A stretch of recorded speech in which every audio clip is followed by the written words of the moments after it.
Locust today, Lieutenant. But this war is only just begun. Our survival depends on one thing. Gears follow orders. But I look at you and I don't see a gear. I see something more dangerous. I see a hero. The first 3 Gears of War games are third-person shooters centered on a conflict between humans and a subterranean species called the Locust. They're fun, action-packed, violent, and well-made with solid mechanics. Despite some slight changes and additional features introduced in each sequel, the core gameplay basically remains the same. After Gears of War 3, a spin-off title was released, and aimed to do something a little different. Developed by People Can Fly and Epic Games and published by Microsoft Studios, Gears of War Judgment was released for Xbox 360 in March 2013. For this review, I played it on a Series X. Judgment retains the core gameplay and adds in a scoring system to mix things up. This review will contain some spoilers, so if you're sensitive to spoilers, now is the time to stop watching. You have been warned. Now let's take a look at Gears of War Judgment and see if it manages to breathe new life into the series.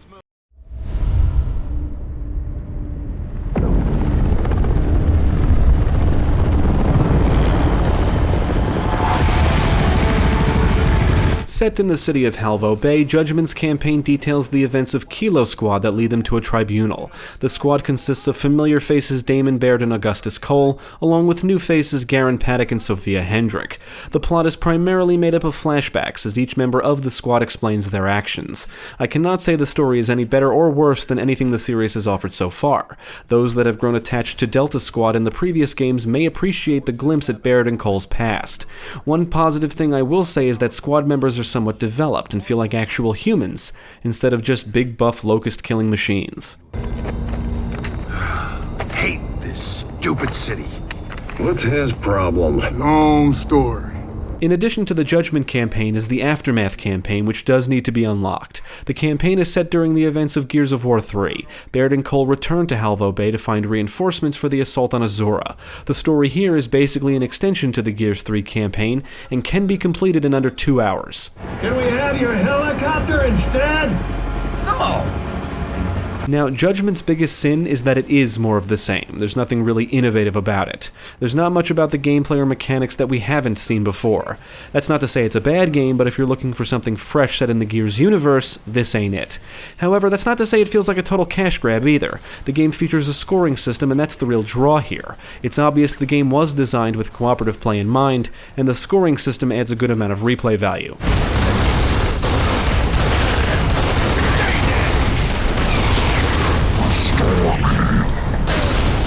Judgment not only features the 2 campaigns, which can be played solo or cooperatively, but also competitive multiplayer modes and a survival mode.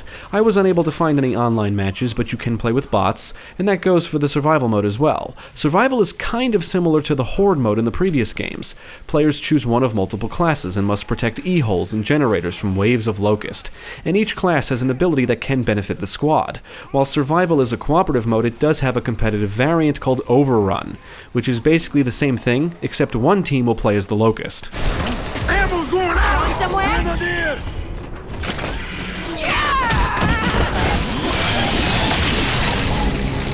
As it relates to the Judgment campaign, once I got into the groove of things, I started to really enjoy what I was playing. Once I decided to treat it like an arcade Gears experience of sorts rather than a story-driven action title, I began to appreciate it a lot more, and I honestly think it's a solid experience. Unfortunately, the Aftermath campaign does not feature the scoring system for some reason, and without it, it's just another run-of-the-mill Gears of War experience.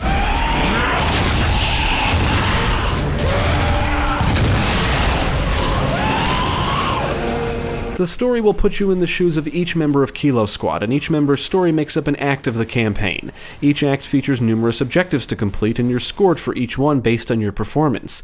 The ultimate goal is to earn 3 stars for each objective, and this can be done by killing enemies in various ways. The harder the difficulty, the more prestigious stars you earn.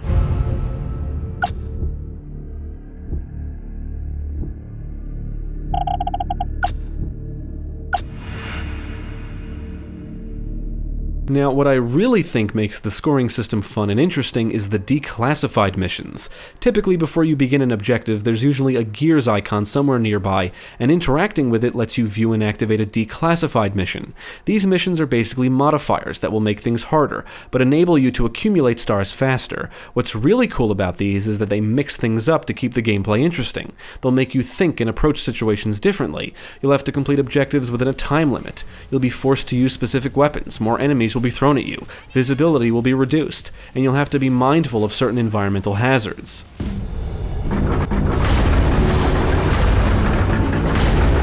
Much like Gears 3, Judgment does feature an experience system, what I'll call your profile, gains experience and levels up as you play across all modes. You can earn ribbons and medals by doing certain things and meeting certain requirements, and that alone can be somewhat addictive. You will also earn prize boxes by killing enemies, getting lots of ribbons and medals, and leveling up. There's different types of prize boxes, and they will reward you with something random, like weapon and character skins that can be used in the multiplayer modes.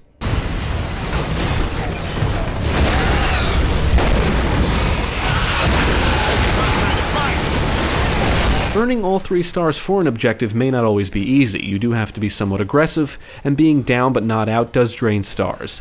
You also fail an objective if a squad mate dies. That said, if playing solo, the friendly AI ranges from stupid to competent. On the normal difficulty, I found that most of the time they do okay, but I did witness them unnecessarily run right into danger on more than one occasion. It happened more often when I utilized the spotting mechanic. Just like in Gears 3, you can mark a specific enemy for the AI to focus their fire on, and I guess sometimes that means they charge right at them, and as a result get taken down.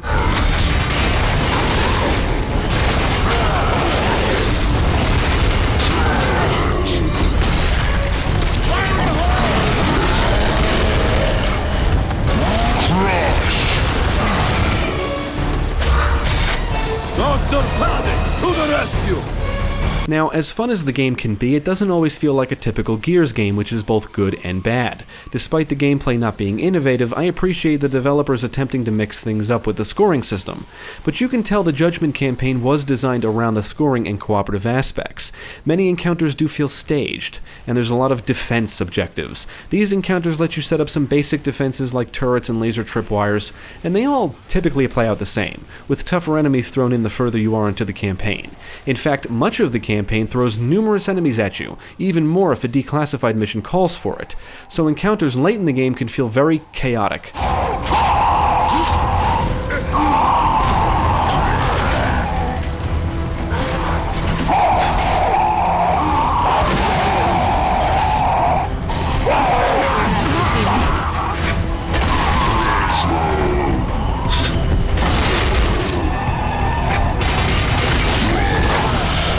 In addition to all of this, Judgment does change some things and introduces some new stuff. For one thing, you can only carry 2 weapons now.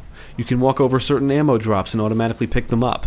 You're not restricted to using only pistols when using a boom shield or taking meat shields. The campaigns do showcase some new weapons like rifles, the Bushka, which is a grenade launcher, and the stim gas grenades, which create an area that can replenish health. Judgment also introduces a new enemy type called the Rager. It can enter an enraged state and start charging around the battlefield attempting to melee its enemies, inflicting a decent amount of damage.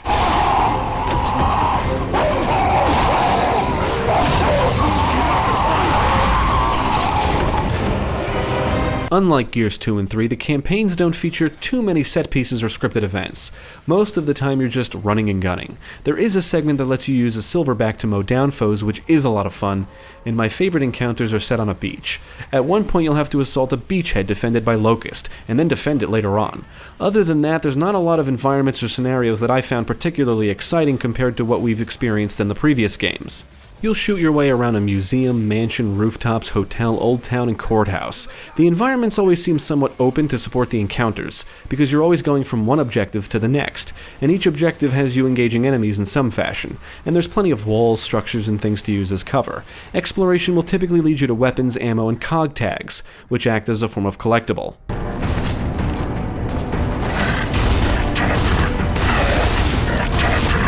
Gears of War Judgment did look pretty good for its time, and unfortunately it is not enhanced for the Xbox One X. So if you play this on the system or a Series X or S immediately after playing the previous ones, it's not going to look quite as crisp. That's not to say it looks bad or completely jarring, but it is a little disappointing. But for its time, it was a good-looking game with some beautiful backdrops and nice visual and gore effects. The action is accompanied by a good soundtrack and audio work, and on the technical side, the game crashed on me once. Luckily, I did not encounter any other issues. I kind of remember when Judgment came out, but nobody seems to talk about it, so I went into it thinking it wasn't going to be that great, but I actually ended up really enjoying it. I don't think it's the best in the series, in fact I think it's the worst up to this point, but it's not a bad game. As it relates to the campaigns, it contains all the fun aspects I expect from a Gears of War game. Action, violence, bloodshed, and solid gunplay. It has all that, plus a scoring system and somewhat addictive reward system. I enjoyed it more the further I got into the campaign, and while I don't think it reaches the same highs as its predecessors, there are several cool firefights and encounters that stand out. Unfortunately, I cannot say the same for the Aftermath campaign because despite the plot connection to the Judgment campaign and Gears 3, it's rather unremarkable.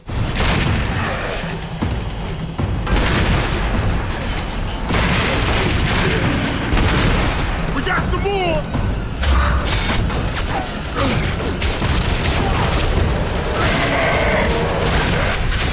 I would recommend Gears of War Judgment because despite not doing anything innovative, it is fun. It's another case of if you liked the previous games, you'll probably like this.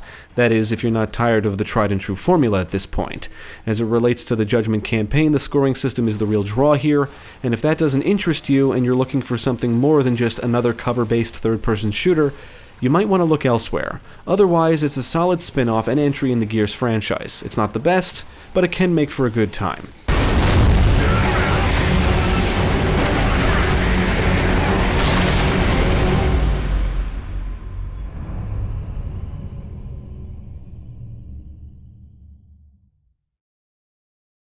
Thank you for watching. If you enjoyed this video, check out the rest of our channel, follow us at the links below, and you can also support us on Patreon.